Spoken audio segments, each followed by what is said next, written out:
जम्मू कश्मीर की सियासत में आज दिन भर एक ही मुद्दा चर्चा में रहा। श्रीनगर में अवामी इत्तेहाद पार्टी का विरोध प्रदर्शन, जो कश्मीरी कैदियों और इंजीनियर रशीद के समर्थन में शुरू हुआ, लेकिन पुलिस के रोकने के बाद टकराव में बदल गया। आखिर मामला क्या है? क्यों इंजीनियर रशीद का नाम बार बार सुर्खियों में आ रहा है और इसका कश्मीर की राजनीति पर क्या असर पड़ेगा, समझते हैं इस रिपोर्ट में। सुबह करीब 11 बजे श्रीनगर की सड़कों पर अवामी इत्तेहाद पार्टी के कार्यकर्ता और नेता जमा होना शुरू हो गए। लंगेड़ के विधायक खुर्शीद अहमद के नेतृत्व में ये लोग कश्मीरी कैदियों के हक में नारेबाजी कर रहे थे। इनकी प्रमुख मांग टेरर फंडिंग मामले में जेल में बंद इंजीनियर रशीद को न्याय मिले।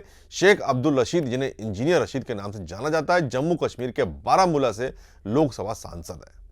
उन्होंने 2024 के लोकसभा चुनाव में तिहाड़ जेल से चुनाव लड़ा और उमर अब्दुल्ला को हराकर सुर्खियां बटोरी, लेकिन इंजीनियर रशीद 2019 से तिहाड़ जेल में बंद है। उन पर नेशनल इन्वेस्टिगेशन एजेंसी यानी एनआईए ने 2017 के टेरर फंडिंग मामले में यूएपीए के तहत आरोप लगाए। एनआईए का दावा है कि इंजीनियर रशीद और अन्य लोग कश्मीर में आतंकी गतिविधियों के लिए फंडिंग और मनी लॉन्ड्रिंग में शामिल थे। इस मामले में लश्कर तोयबा के हाफिज सईद और हिजबुल मुजाहिदीन के सैयद सलाउद्दीन का नाम भी सामने आया है। रशीद का दावा है कि ये एक राजनीतिक साजिश है और उनके समर्थक इसे कश्मीरी आवाज को दबाने की कोशिश मानते हैं। फिलहाल जेल में बंद है। इंजीनियर रशीद के समर्थकों का कहना है कि उनके खिलाफ केस राजनीतिक है और वे निर्दोष हैं। वहीं जांच एजेंसियां उन पर अलगाववादी ताकतों से फंडिंग लेने का आरोप लगाती हैं। जब कार्यकर्ता श्रीनगर के मुख्य चौक तक पहुंचे तो पुलिस ने बैरिकेड लगाकर उन्हें रोक दिया। इसी दौरान नारेबाजी तेज हो गई और हालात तनावपूर्ण हो गए। पुलिस का कहना है कि यह प्रदर्शन अनुमति के बिना किया गया था और सुरक्षा कारणों से इसे रोका गया।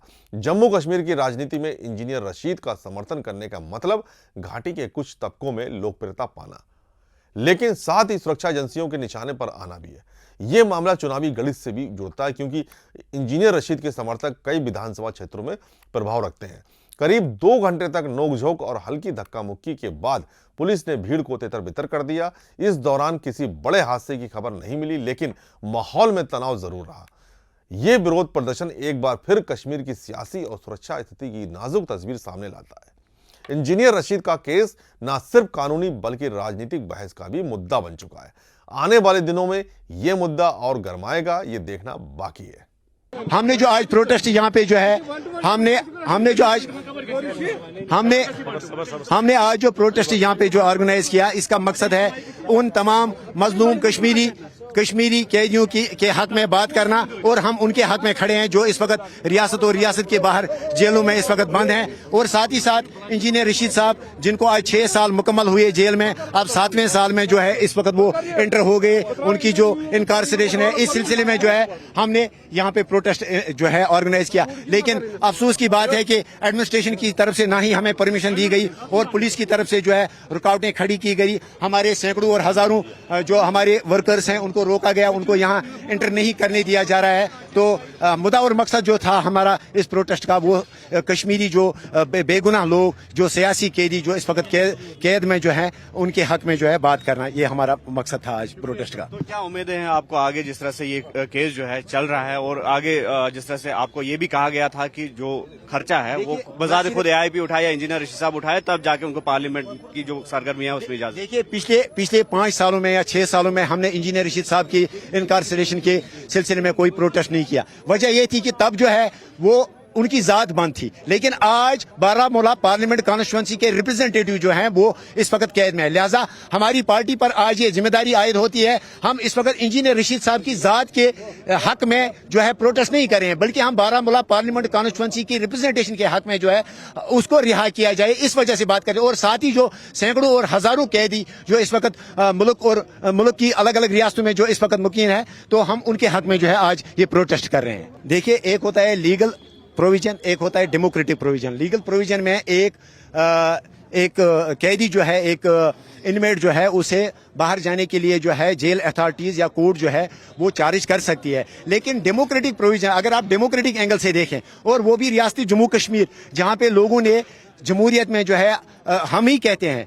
हमारे प्राइम मिनिस्टर साहब, हमारे होम मिनिस्टर साहब, हमारे मुल्क के बड़े बड़े जो इंटेलेक्चुअल्स हैं वो ये दावा करते हैं कि जम्मू कश्मीर के लोग जो है इस वक्त मेन स्ट्रीम में आ रहे हैं। लेकिन मेन स्ट्रीम में आने के बाद जब उन्होंने एक शख्स को, वो एक पार्टी को उन्होंने अपना भरोसा, अपना एतमाद दिया, उन्होंने अपना मैंडेट दिया, उसके बाद उस मैंडेट की कदर न करना, उसको कर्ब करना, हमारी बात को पार्लियामेंट तक न पहुंचाना, ये जमहूरियत का कत्ल है। तो लिहाजा लीगल पैरामीटर्स के साथ साथ हम चाहते हैं कि डेमोक्रेटिक पैरामीटर्स भी देखे जाएं कि हमारी आवाज जो है उसको पार्लियामेंट में सुनने का जो है मौका दिया जाए। और हम ये गुजारिश करते हैं ऑनरेबल कोर्ट से और जो हमारी मरकजी सरकार है, हम उनसे ये गुजारिश करते हैं कि आपने जो एक्सपेंसेस का प्रोविजन रखा है वो आप इसमें से हटाइए और हमारी आवाज को जो है उसको पार्लियामेंट में सुनने का मौका दीजिए। और साथ ही साथ जो सैकड़ों और हजारों कैदी जम्मू कश्मीर के नौजवान जो इस वक्त जेलों में बंद है, सियासी कैदी बंद है, नौजवान बंद है, खासकर जो 5 अगस्त के बाद जो हजारों की तादाद में नौजवानों को जो है बंद रखा गया, या पहलगाम अटैक के बाद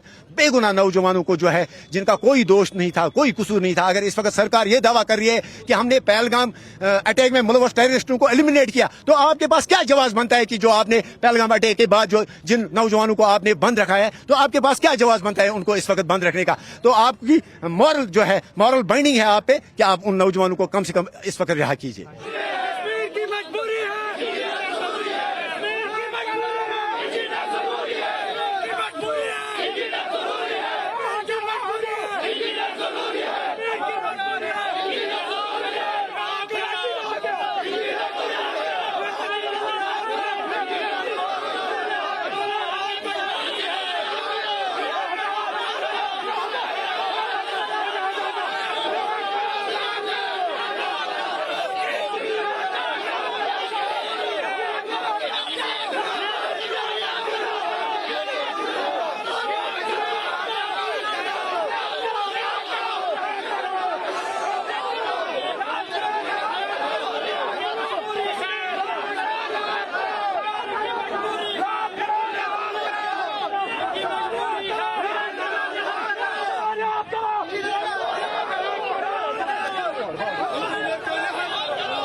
चलो